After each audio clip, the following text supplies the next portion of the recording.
A retired senior citizen living on Social Security was given horrible news. She was told that they were cutting her benefits because her dead brother was overpaid. Now, Maryland resident Evelyn Moulton was told that because of a mistake on her brother's Social Security payments, she would end up losing a portion of hers to repay it.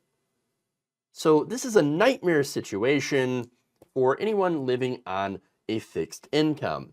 So what happened? Well, Moulton's brother actually died back in 2006. Now, she had become his financial representative. And so what happens is Social Security, you're supposed to report any income that you make and report any possible overpayments that you think may have happened to Social Security. Now, there is an issue here, right? So now, according to Moulton, quote, he just couldn't manage his money. And my mother, being his payee, when she passed, there was no one else there to do it but me. Now, Moulton, since she was the financial representative, is getting herself, her own benefits, cut by about $233 a month for this mistake. Now, according to Moulton talking to a local station WMAR, they caught their mistake and tried to collect the money, but he had already passed. So then why does she have to pay it back? Well, again, Congress allows the Social Security Administration, or SSA, to take back any supplemental security income overpayments from the person's payee. That payee also gone, so it fell to her.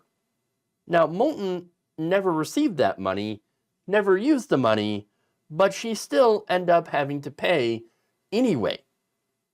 Now, if you were low income as she is and is retired, that's the difference between being able to pay some of your bills or rent or getting food.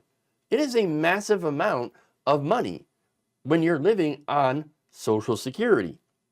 She said, quote, this is not my fault. I don't work for Social Security. This is my money that I earned. I worked for 30-some years in Baltimore City schools, and this is my money. And yet, the government says, no, it's not your money. We overpaid you, and but we actually didn't overpay you, but still, we're going to take your money anyway. That's horrible. Now, she also said this is sad because it is happening to other people, and it is. Overpayments are a huge thing that have been happening for quite some time.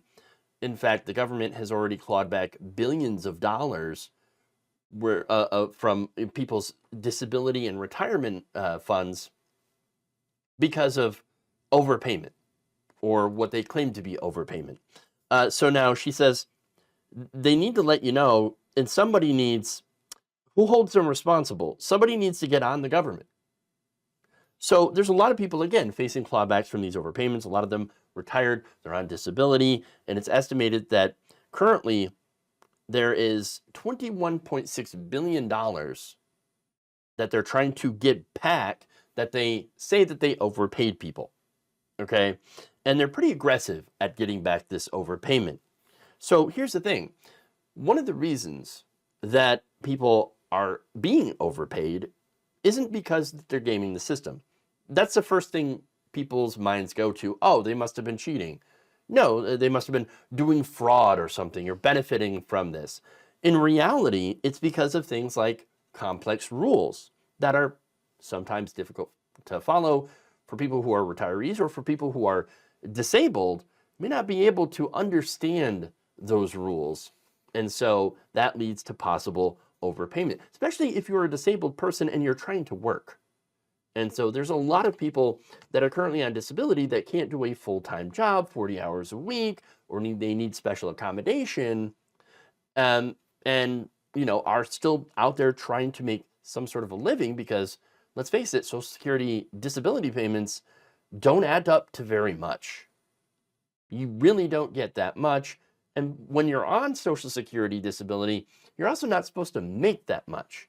And a lot of that overpayment could end up being, oh, I made more in a week or in this certain month than I was supposed to, because you're capped at how much you can earn. And that cap is very, very small. It's around $1,400 a month. So if you as a person on Social Security make more than that cap one time, that's enough for them to go back and say, well, obviously you're doing substantial gainful activity. You made too much money. I guess you're not disabled enough.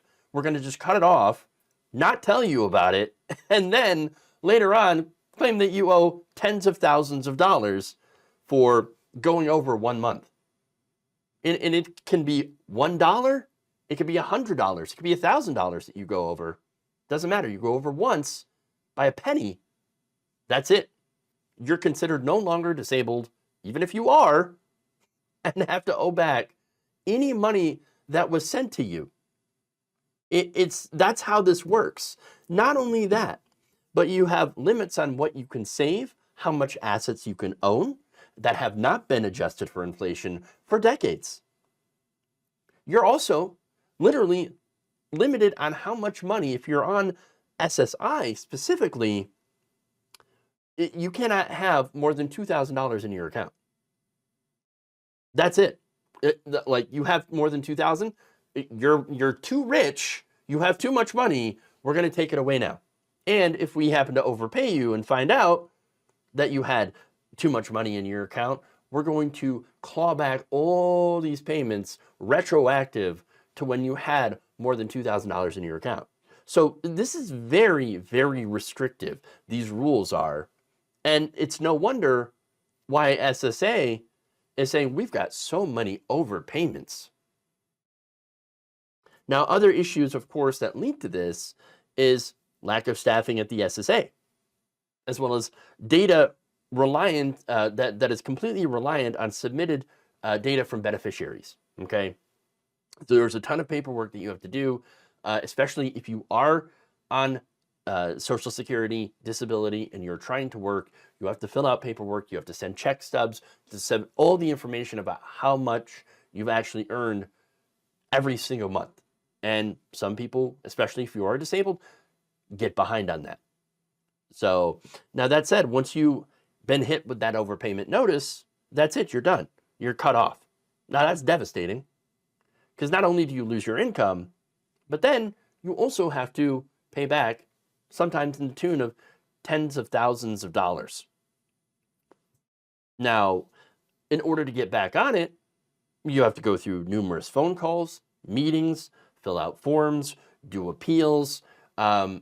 If you're lucky, you might be able to find a lawyer that can do it pro bono. But again, if you are someone who is disabled, you're not going to be able to, and living on this fixed income, you're not going to be able to afford legal representation, a disability lawyer. All while you're not getting paid and while they're hounding you to pay it back. And if you're someone who doesn't quite understand the system and how it works or the rules, you might think mistakenly, if I don't pay it back, they'll throw me in prison. And that's another fear. Now, Alex Bean, a financial literacy instructor for the state of Tennessee, told Newsweek, quote, statistically speaking, overpayments, according to the SSA's calculations, are rare, and they are increasingly doing a better job of spotting these errors and attempting to correct them.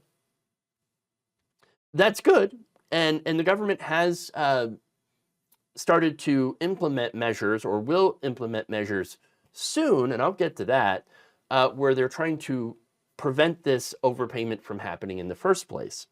But in this case, of course, you have a woman that is getting money that she needs to survive taken from her check for something that she didn't even do. And going to Bean, he says, the problem is in situations like this one, asking for the money back from a relative often seems unfair. Typically, an appeal is your only way forward. Saying, he then gives advice, saying contact them and stay consistent in following up with them as well. It's the follow-up that's key, which again, for people who are disabled and trying to work, that can be very difficult.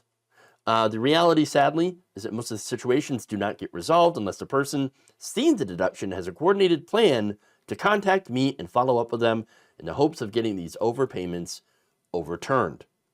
Michael Ryan, a finance expert, adds, the impacts of having to repay overpayments can be severe for many, especially those already struggling financially. Suddenly facing a reduction in benefits can mean inability to pay basic expenses like housing, food, and utilities for low-income or disabled Americans heavily reliant on their Social Security checks. This can be devastating. Kevin Thompson, financial planner and founder of CEO 9i Capital Group, told Newsweek, they've been deducting payments from her regularly scheduled amounts monthly. This is truly a farce and needs to be addressed through congressional action. Due to the SSA being severely understaffed and lacking technological resources that would make them much more efficient, they continue to have issues and come after those that can least afford it. Now, there is some good news. On Wednesday, the SSA announced that on March 25th, they would stop taking 100% of people's benefits if there's an overpayment.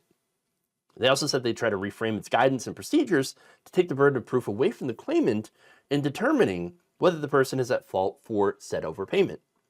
They've also extended their repayment window to up to 60 months and make it easier to get a waiver of payment if they think that they're not at fault.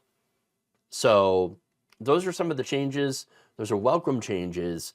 Hopefully, this woman is able to get her benefits back because, once again, there's absolutely no reason to hold her financially accountable for an error that she didn't make or benefit from. And her story is one of many different stories of people facing these overpayments that, again, are in a lot of cases not warranted at all and completely unjust, made from an error, a mistake, and need to be rectified.